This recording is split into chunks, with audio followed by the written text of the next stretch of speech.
The headline from last night's Oscars. Turn now to the Oscars. It's the Oscars moment that shocked the world. It was the wildest moment in live television history. It was sickening. I physically felt it. Ngayon, alam natin, o nakita natin yung ginawa ni Will Smith. Kumalat tong issue na to sa buong mundo.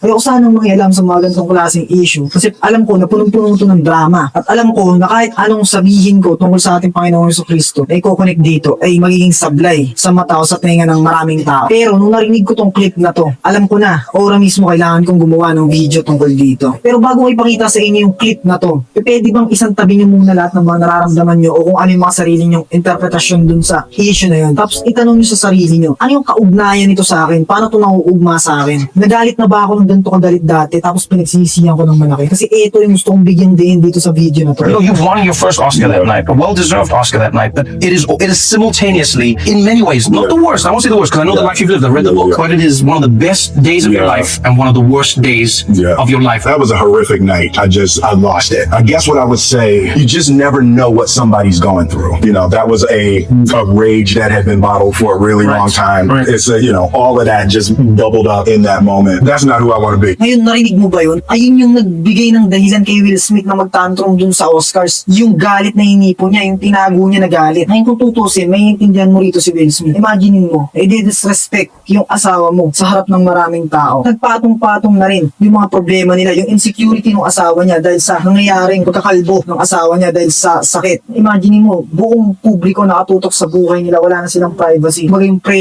pressure na nagpatong-patong, ayun na yung pagputok ng fuse. Tapos dun sa araw na yun, dun niya lahat nabuhos. Pero ang pinakamasakit, dahil biro pa ginawa, kumbaga, idinaan sa biro, tapos minasama niya. Kaya siya pa yung nabaliktad o siya pa yung naging mali. Ngayon, sinasabi sa Biblia, ang hindi mayayari ang kanyang sariling espiritu ay gaya ng isang bayan na nasira na walang pader. Ngayon, ano yung pagkakaintindi mo dun sa talata na yun?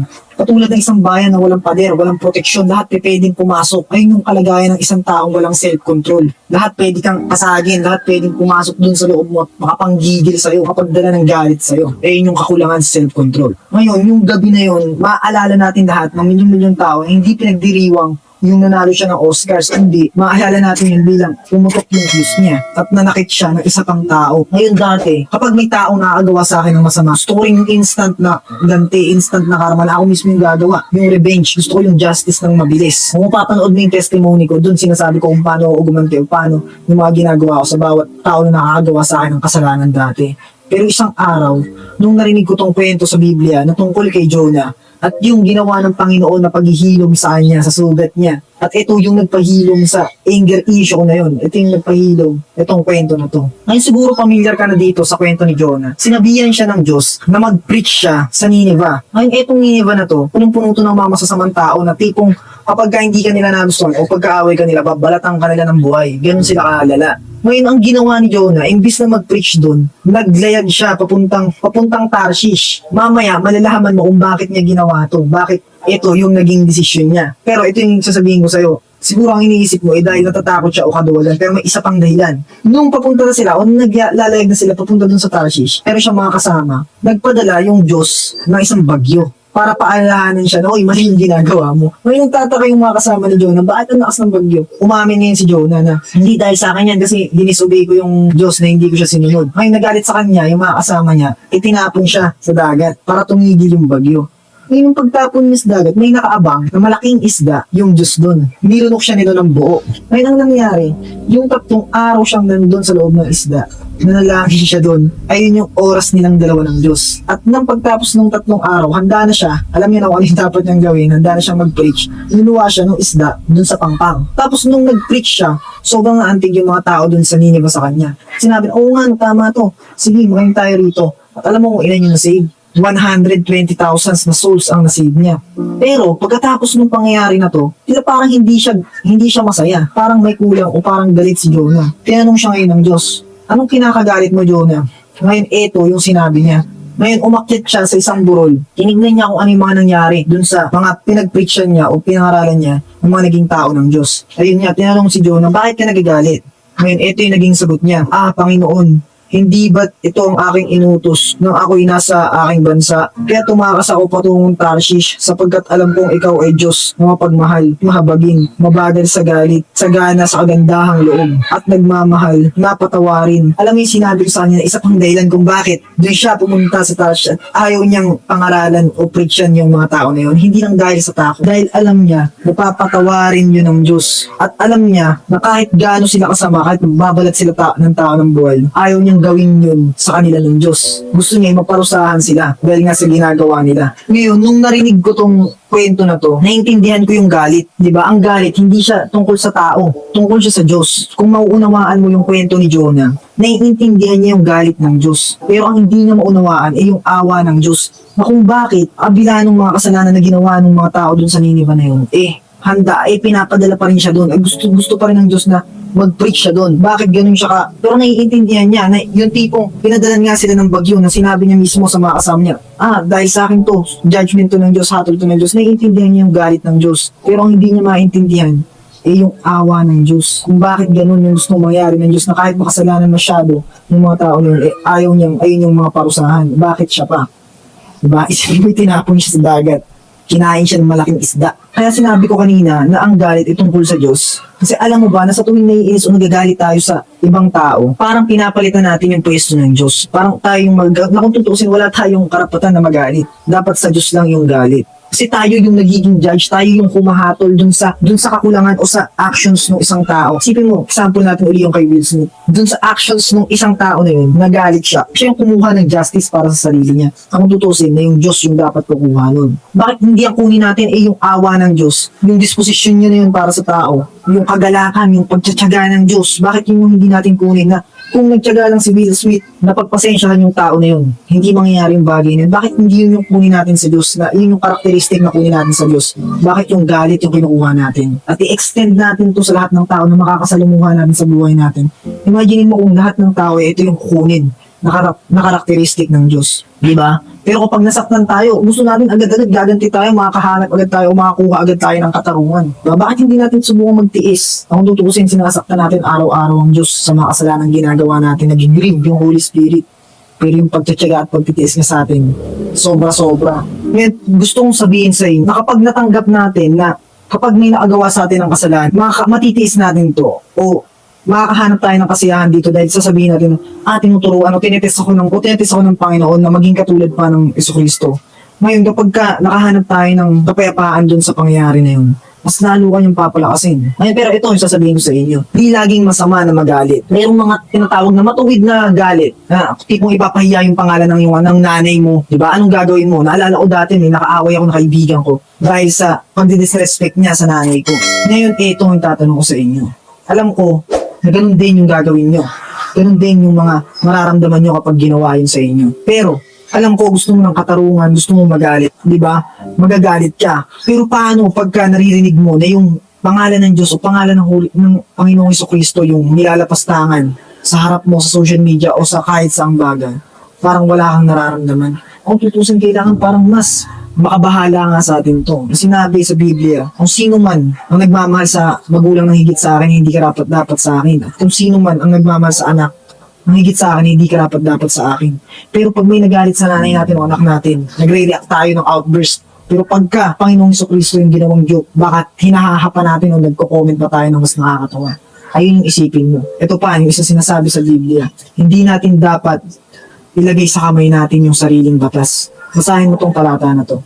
Ano yung dapat natin gawin kapag nakikita natin yung paligid natin na gumagawa ng sobrang kasamaan? Beloved, do not avenge yourselves, but rather give place to wrath. For it is written, Vengeance is mine, I will repay, says the Lord. Kahit nasa maling pananaw si Jonah o maling negatibong pananaw si Jonah dun sa kwento niya about dun sa Diyos, naniniwala ako na ngayon sa panahon na to, kasi mas kinakampihan ni Jonah o mas naiintindihan niya yung hatol, yung galit ng Diyos, di ba? Ayun yung mas gusto niyang mangyari dun sa Nineveh. Naniniwala ako na karamihan sa mga mangangaral natin ngayon, yung mga nagkakalat ng Ebanghelyo ng Panginoong Jesucristo, kadalasan, hindi sila nagtuturo ng tungkol sa repentance, hindi sila nagtuturo ng tungkol sa pagsisisi o ng wrath of God. Kumbaga, sa palagay ko, dapat sa panahon na to, merong Jonah na nagsasabi o nagtuturo ng wrath of God.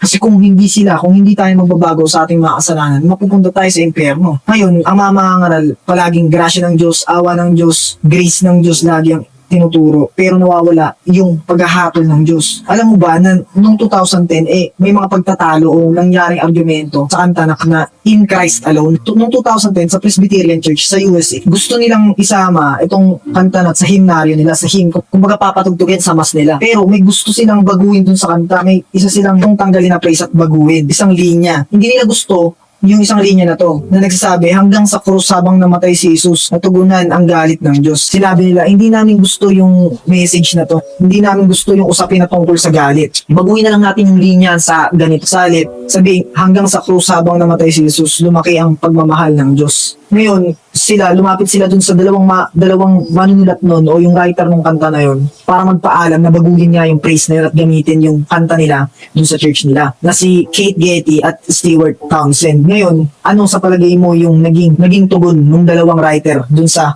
Presbyterian Church? Oo, hindi sila pumayag.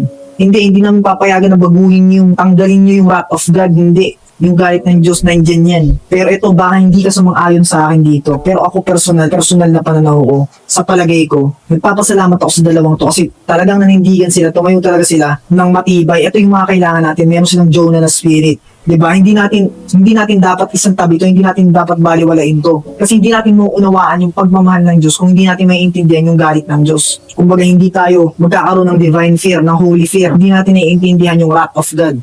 Oo, merong mga Jonah sa mundo na yun lang yung gusto, yung galit lang talaga ng Diyos. Ayaw nang magpatawad, katulad nun, ayaw niyang patawadin yung Nineveh. Parang nagsarili siyang desisyon. Pero meron din ng mga simbahan, katulad nitong Presbyterian Church, na gusto lang yung pagmamahal ng Diyos. Ayaw nung galit. Dapat magiging balanse kasi ito. Diba? Pero pag tinitignan natin yung cross, kapag dito natin nakikita yung balancing dalawang katangian ng Diyos na perpektong pinagsama, nakikita natin na ang Diyos ay fair, matuwid siya. Isa siyang Diyos din ng galit, yung binuhos niya lahat ng galit niya sa lahat ng ating kasalanan, sa ating Panginoong Jesucristo nung ipinako siya sa krus, di ba? Di ba, namatay siya dun sa ating para sa ating mga kasalanan, sa ego natin, sa pandaraya natin, sa pangalunya natin, lahat ng pagsisinungaling natin at galit natin. Di ba? Lahat ng kasalanan natin ay tinuon niya, binubuo niya, ibinuntun niya kay Jesus Christ. Kaya siya naging matuwid. Hindi niya binaliwala yung kasalanan. Di ba? Hindi niya inignore yung kasamaan. Doon niya itinuon lahat sa sarili niyang anak, sa sarili niyang nag-iisang bugtong na anak. Di ba? Inaayos niya lahat to sa pamamagitan ng pagpaparusa sa Panginoong Jesucristo. Ngayon, nung pagkatapos ng pagpako sa krus, nakita rin tayo dito ng pag-ibig ng Diyos. Kaya walang kahit isa sa mundong to na sabihin na walang nagmamahal sa Kanya. Dahil kung titignan mo pa lang yung cross, hindi tayo iniwan ng Diyos na magulo, hindi tayo iniwan ng Diyos na makasalanan. Kahit na kung tutusin, karapat-dapat tayong hatulan. Di ba? Kung tutusin, ayun yung pagmamahal ng Diyos Ama, ng Heavenly Father natin. Imagine mo, binigay niya yung sarili niyang anak para sa mga kasalanan natin. Na kung tutusin, kung ikaw tatay ka, maraming tatay sa atin na magsasabi, gagawin kong lahat para sa anak ko. Kahit ako na lang patayin mo, wag lang yung anak ko. Kaya dito sa cross, dito sa pangyayaring to, makikita mo yung balanse na dalawang karakteristik ni God. Yung galit niya at yung pagmamahal niya sa iisang krus, sa iisang pangyayari. Diba? Anong naiisip mo ngayong naririnig mo tong mensaheng to na si Jesus Christ namatay para sa'yo, inilibing pagkatipas ng pangatlong araw na buhay at niligtas ka at natawad lahat ng kasalanan mo, at yung espiritu na bumuhay sa kanya ay nasa sa'yo din at ma-access o ma-activate mo to sa pagtitiwala ng buo sa kanya. Ngayon baka may mga mag-comment dito na dapat di ka gumagawa ng mga ganyang video tungkol sa issue, gossip yan, chismis yan. Pero ito yung tunay na dahilan kung bakit ginawa ko tong video na to. Alam ko kasi mayroong isa, dalawa o tatlong tao man lang sa inyo na kaya klinik tong video na to kasi nakita nyo si Will Smith. At ngayon narinig nyo yung pinakamensahe na dapat kong ibigay, na dapat kong iparinig sa inyo, na may namatay para sa kasalanan nyo, na may tagapagligtas, na handa kayong patawarin kahit gaano kayo kadumi. At yun yung ating Panginoong Jesucristo. Kaya yun yung gusto kong malaman, ang Diyos Ama, punong-puno ng pag-ibig. Siya'y mabagal sa galit, mabagal siya sa pagkairita, pero gusto ko rin malaman mo na may petsa o may katapusan, may due date ang awa niya. Kaya kung hindi mo pa tinatanggap ang Panginoong Jesucristo, nakikiusap ako sa'yo. Ngayon na, yung punto na to, ngayon na, yung oras na pinanood mo tong video na to, gawin mo yung tanggapin siya, na isumpa mo yung pagtitiwala sa ating Panginoong Jesucristo. Ngayon, dito ko natatapusin tong video na to. Maraming salamat sa panonood. Kung gusto mo pang manood ng mga iba kong video, ito sa tingin ko magiging interesado ka rito. Kung hindi ka pa nakasubscribe sa akin, pakiusap, pindutin mo na yung mga dapat nating pindutin. At kung hindi naman nakakaabala sa'yo, pwede ka rin mag-comment sa baba. Napakalaking tulong yan sa akin para sa YouTube at Facebook algorithm para mas mapabilis natin yung pagpapakalat ng mensaheng to. Maraming salamat.